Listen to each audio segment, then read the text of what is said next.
সময় আসছে পালা বদলের মাঝে, এবার কথায় নয় পরিচয় হবে কাজে।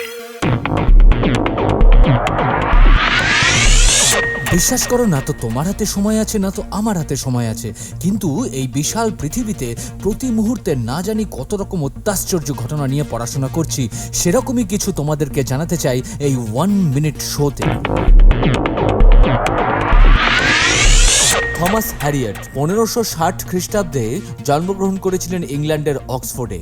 অক্সফোর্ডেই পড়াশোনা করতে করতে অঙ্কশাস্ত্রে তিনি যথেষ্ট পণ্ডিত হয়ে ওঠেন এবং এই পৃথিবীতে গণিতশাস্ত্রের ইতিহাসে তার নাম লেখা হয় উজ্জ্বল অক্ষরে, যেহেতু তিনি নেগেটিভ রুটস এবং কমপ্লেক্স রুটসের ব্যবহার সুন্দরভাবে বিশ্লেষণ করতে পেরেছিলেন।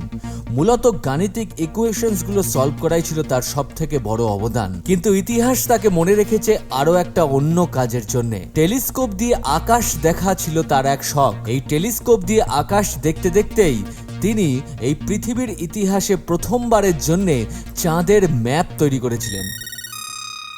তোমার সাবস্ক্রাইব আর শেয়ার করাটা কিন্তু ভীষণভাবে এক্সপেক্টেড, একদম ভুলে যেও না।